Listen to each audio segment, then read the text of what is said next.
Halo semua, kembali lagi bersama saya Johan di Jurnal Trading ID. Jadi pada kesempatan video kali ini kita akan membahas kembali untuk update dari pergerakan XAUSD atau gold ini sendiri. Dan seperti yang kalian lihat ya, untuk gold di hari Jumat ini dia berhasil mencetak new ATH baru ya. Bahkan di malam kemarin dia juga sudah membuat new ATH baru ya di 2550. Kemudian untuk hari ini pun dia masih terus coba naik dan membuat new ATH lagi. Itu terakhir ATH itu di 2570 teman-teman gitu.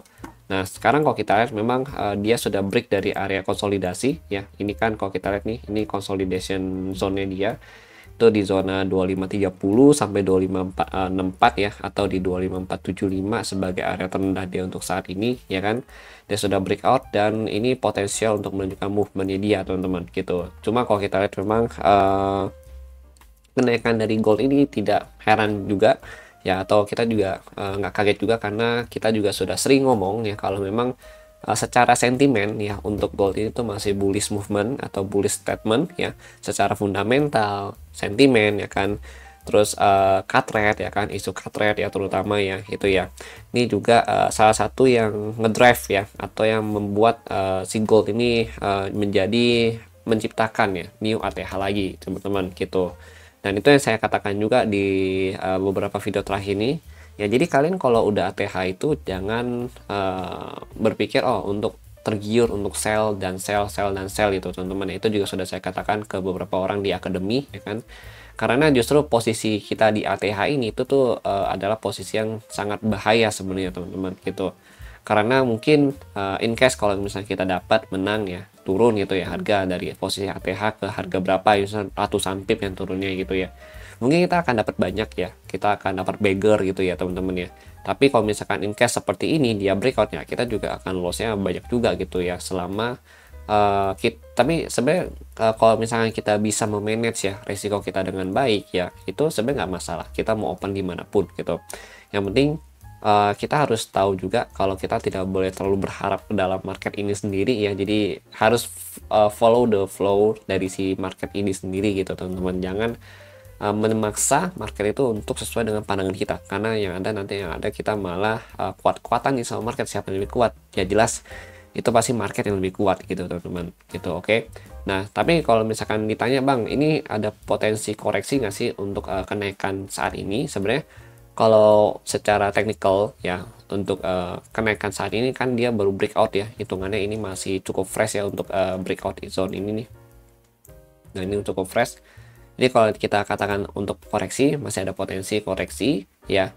Koreksi itu nanti kita lihat dulu dari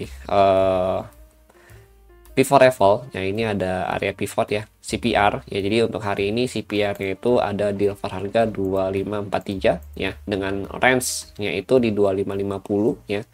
Untuk range CPR sampai terendahnya itu di 2535 teman-teman. Ini untuk range CPR itu sendiri gitu. Tapi kalau kita lihat memang price atau harga sendiri ya masih potensi untuk koreksi ke area range CPR ini ya. Ya nantinya mungkin bisa kita manfaatkan juga ya untuk jadi buy zone kita di 2550 sampai 2535 ini teman-teman gitu. Dan kalau kita mau meminimalisir resiko yang ada, mungkin kita bisa tunggu di 2543 sampai 2535 ya, untuk cari konfirmasi buy teman-teman gitu. Nah kemudian the next movement atau the next support ya, yang bisa kita jadikan sebagai buy zone lah bahasanya gitu ya, itu adalah di area breakout daily-nya dia teman-teman ya. Breakout daily itu berarti kurang lebih di 2530 ya sampai 2519 ya ini teman-teman. Nah ini saya pakai time frame 4 jam karena otomatis pastinya yang 1 jam ini tidak bisa dipakai lagi untuk jadikan sebagai patokan teman-teman gitu, karena dia udah buat range baru. Paling nanti yang bisa kita pakai untuk 1 jam itu ada di range 2529 ya, atau 2530 sampai 2526. Kemudian range buy kedua itu 2519 atau 2520 sampai 2515 teman-teman gitu. Nah ini itu nanti kita akan bahas lagi ya. Nah intinya untuk area zona potensial buy zone ya, kalian harus dengar nih ya, potensial buy zone itu ada di sini. Ini yang pertama, yang kedua di sini teman-teman, dengan range di 2530 sampai 2520 gitu. Kalau yang ini di range 2550 ya sampai 2535 gitu teman-teman.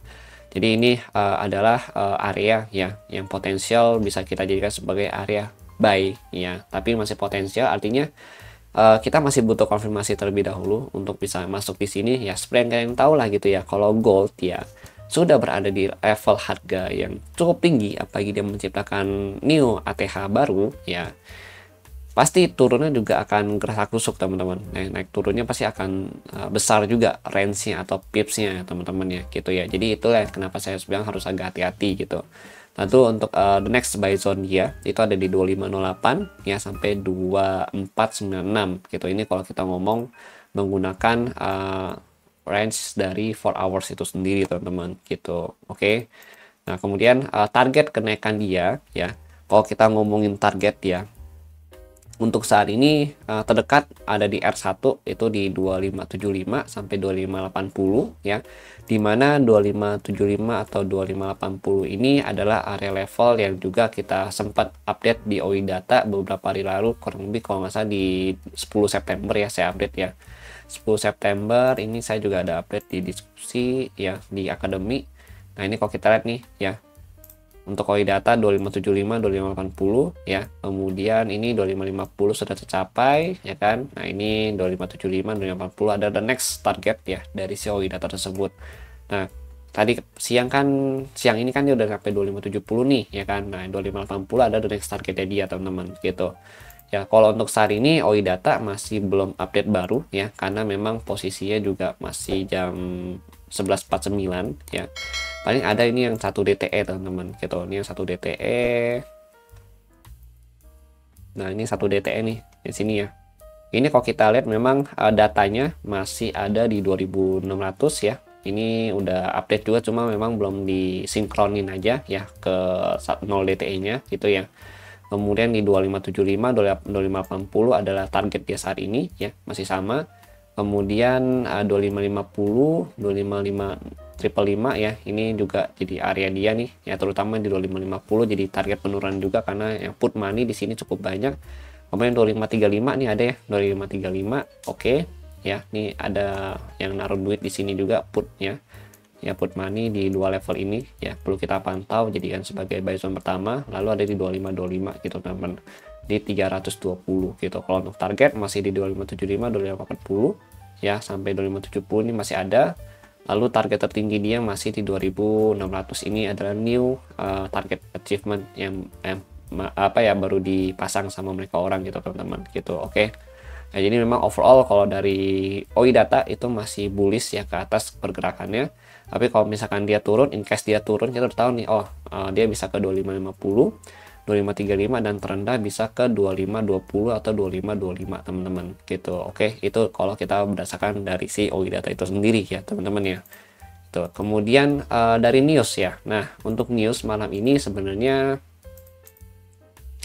kita lihat ya, untuk today ya, today itu tidak ada news yang signifikan. Oh sorry, ada Michigan ya, Michigan di jam 9 malam untuk newsnya ya. Ini kalau kita lihat memang ada sedikit kenaikan untuk si USD ya, dari 67.9 ke 68.3 ya, lalu 72 ini mix ya. Nah, ini yang expectation, tapi kalau ini sentimen ya, kita nih biasanya sentimen teman-teman gitu. Nah, sentimen ini naik gitu ya, dari 67 ke 68 gitu. Tapi untuk yang expectation ini dari 72 ke 71 justru agak mengalami penurunan. Jadi sebenarnya kalau kita dari hasil totalan dari forecast yang ada ini masih mix teman-teman gitu. Lalu kalau kita lihat juga dari USD ya, dari USD ini sendiri dia turun, drop kurang lebih 80 pip ya, dari level harga 101.8 ya ke level harga 101.0 gitu teman-teman. Jadi kurang lebih 80 pip dropnya. Lalu ini ada gap down ya dari USD sendiri di 101.23 teman-teman gitu. Nah, ini USD baru coba untuk pullback kembali ya. Kalau kita lihat nih, dia dari level harga sini ya, dia ngambil di area support ya dia nih. Ini kita pakai 1 hours ya. Ini ada support kecil, lalu the next support dari si DXY itu di 101.8 sampai terendahnya itu ada di sini teman-teman. Nah, di 100.6 teman-teman gitu. Ya, untuk saat ini masih ada potensi untuk DXY koreksi dulu ya. Karena memang kalau kita ukur pun ya dari sini ke sini, ini pasti mau itu RSI stochastic itu udah pasti oversold semua teman-teman gitu. ya posisinya gitu, karena juga posisi dari si gold itu juga udah overbought semua gitu ya. Tapi sekali lagi ya, jangan terlalu bergantung dengan technical, atau sorry, bukan technical tapi indikator ya, karena memang sometimes indikator memang membantu ya, tapi sometimes indikator juga apa ya, tidak sesuai dengan pergerakan harga yang ada di saat market ini teman-teman gitu. Jadi sebenarnya bukan nggak bisa, tetap bisa gitu ya, cuma memang lebih disesuaikan dengan gaya trading kalian masing-masing gitu teman-teman. Oke ya, jadi itu sih ya. Jadi memang skenario saya yang pertama untuk saat ini ya, ini saya ngomongin skenario ya, adalah untuk saat ini sih masih coba lihat dulu ya, buy di sini 1 2 3 ya. Kalau memang ada konfirmasi, kita akan coba ngambil ya di range ini ya. Kemudian kalau untuk sell point, saya sih belum dapat sell point di mana, tapi untuk saat ini dari OI data yang ada ya, untuk si gold ini sendiri masih potensi masuk ke 2580-an teman-teman, untuk high pointnya dia saat ini gitu ya. Baru dia akan turun ya ke sini ke 2550 dengan range ya 2550 sampai 2535. Baru kita coba cari konfirmasi buy. Kalau belum ada ya turun lagi, berarti cari konfirmasi buy di sini lagi, dan the last zone kita untuk nge-buy ya ada di 2507 gitu. Tapi sebenarnya 2530 2519 itu sebenarnya udah cukup aman, karena memang dia juga dari sini pasti turunnya udah sekitaran ada kali ya 500 pipan gitu ya teman-teman ya gitu. Jadi memang harusnya memang sampai sini pun ya harusnya ada koreksi dulu gitu ya gitu teman-teman. Oke, jadi mungkin itu sih yang saya sampaikan kepada kalian semua untuk saat ini ya. Jadi untuk skenario masih prefer buy ya, karena dia sudah break dari ATH. Dan skenario 2 berarti sell itu berarti nanti kita coba cari di 2580-an, 2575 2580-an di sini saya akan coba cari ya. Kalau memang belum ada ya udah saya lewatin dulu untuk hari ini gitu teman-teman. Oke, dan tetap berhati-hati karena ini hari Jumat ya teman-teman ya. Seperti yang kita tahu hari Jumat ini agak anomaly market ya gitu teman-teman. Oke ya, intinya mau pakai gaya trading apapun, mau kalian pakai indikator, mau kalian tidak pakai indikator ya kan, semua itu adalah benar teman-teman. Jadi nggak ada yang salah, nggak ada yang benar gitu. Jadi tergantung nanti yang koreksi adalah market gitu teman-teman. Yang penting adalah cara bagaimana ya kita mengelola resiko ya, dan juga risk kita ya dalam entry di dalam market itu sendiri teman-teman. Oke ya, mungkin itu yang ingin saya sampaikan. Terima kasih dan sampai jumpa pada next video.